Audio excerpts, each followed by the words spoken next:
If you're new to the channel, you haven't necessarily heard of this story coming out of Canada, but if there's anybody in the chat who has not heard of this story, drop a 1 in there.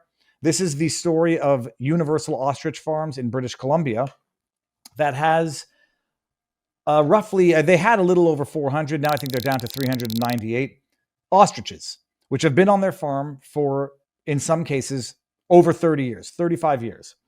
It used to be an ostrich farm before COVID.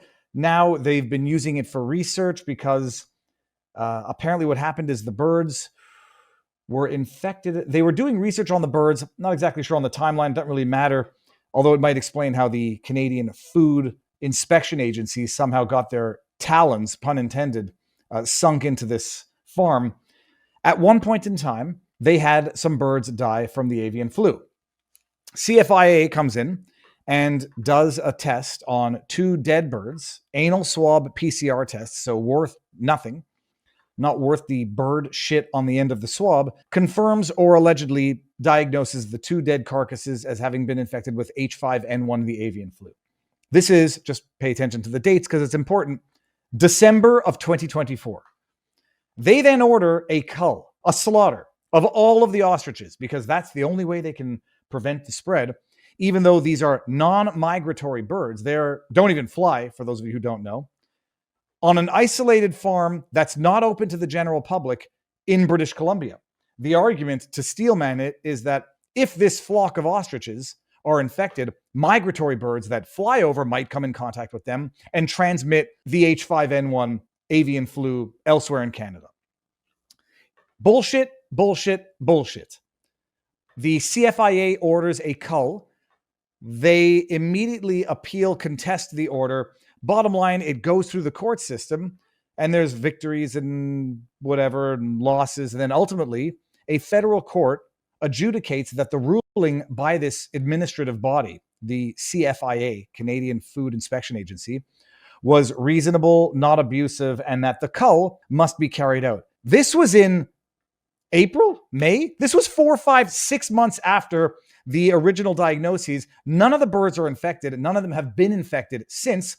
And as of today, which we are 8 months out of the original diagnoses, none of the birds are infected, have been infected, and in all likelihood, they in fact have immunity, which might be something that a government would be interested in, unless you want to make sure that pharmaceutical companies have a reason to push more experimental jabs, and you don't actually want to have something that could prevent and or treat the infection of H5N1. That's the backdrop. They appealed it to the Federal Court of Appeal. I have not yet gotten my hands on the judgment.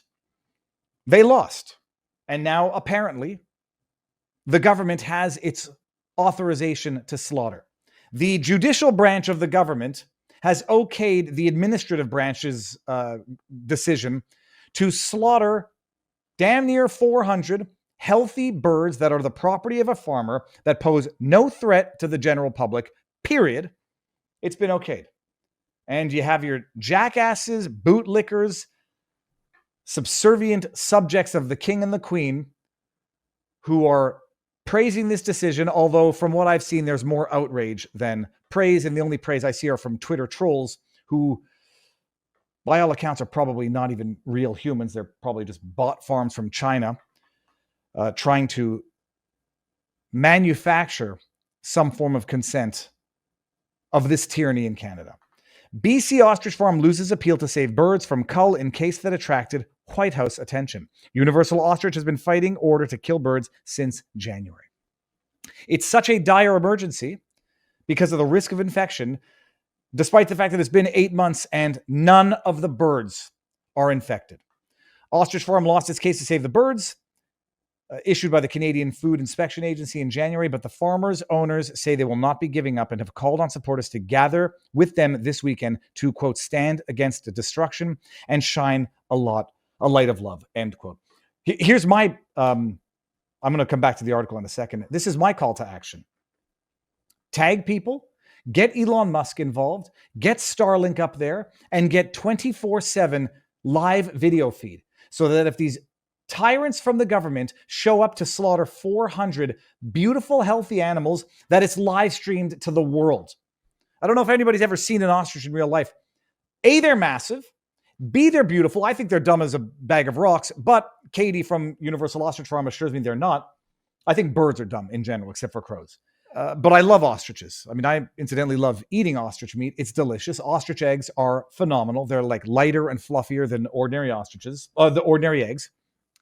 They're massive, like 300, 400 pounds. Let me just double check myself for a second. How much does an ostrich weigh? I want to make sure I get it right. Pretty sure they're 350 pounds. It's the heaviest living bird. Males, 220 to, okay, some exceptionally large males can be over 300 pounds. In a fight between a lion and an ostrich, one-on-one, it's a 50-50 battle. They've got these legs that are thick, juicy, and delicious. Actually tastes like filet mignon with less fat. And they've got these talons that will disembowel anything. And so even lions think twice before attacking them. They want to slaughter 398 of these beasts.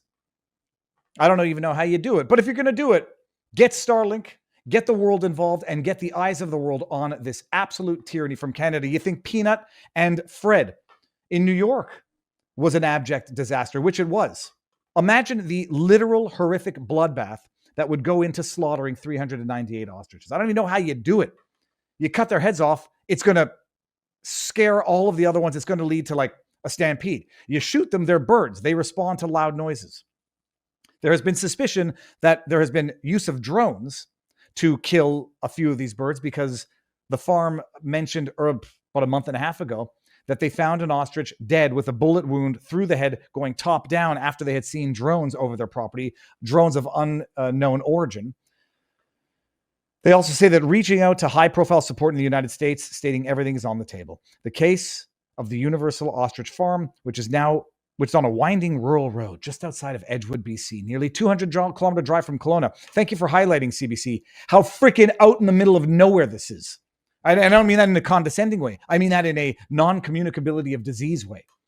It's become an international flashpoint in the management of the avian flu, which has devastated the poultry industry. The avian flu hasn't devastated the poultry industry, you propagandist jackasses. The response to it, to cull all chickens. In the States, 50 million, I think.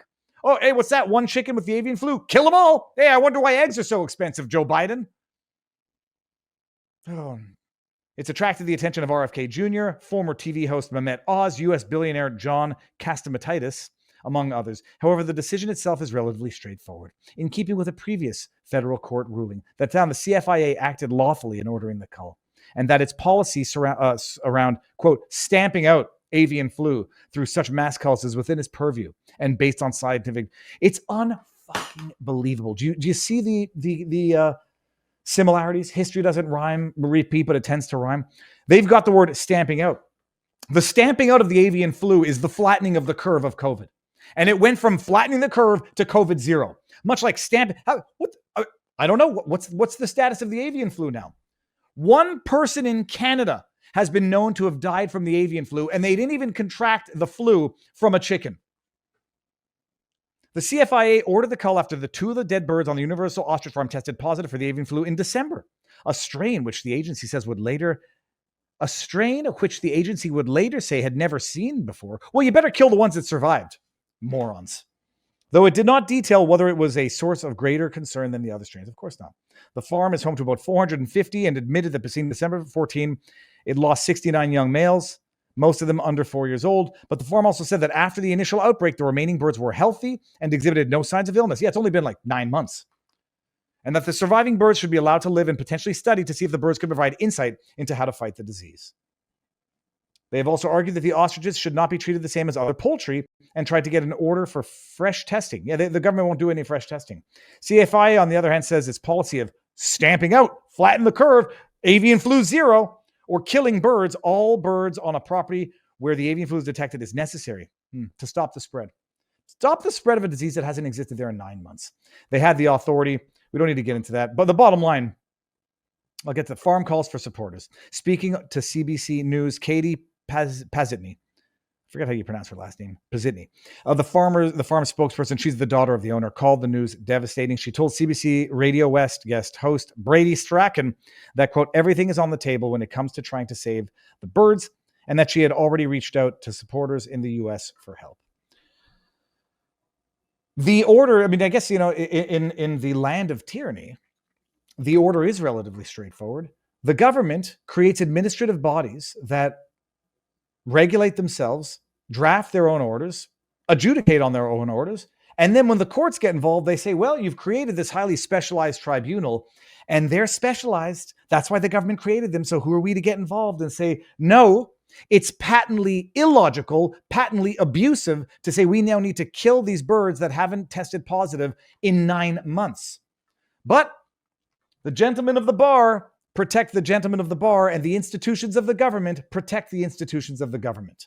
So you have the CFIA issuing its order, a federal judge saying, look, they were created for this reason. They're the experts, and there's nothing unreasonable about this. Goes to appeal in Ottawa, and Ottawa says, yeah, nothing unreasonable about this. The government owns your property. The government can kill your animals. The government can come into your house. The government can lock you in your house. You got nothing to say about it because they're the experts and you're the subject, and this is the Crown's land. Tweet this story at everybody. Elon Musk, send up Starlink. Live stream the government slaughtering 400 healthy animals. See how quick they go about doing it. And that's what's going on back in my native homeland of Canada.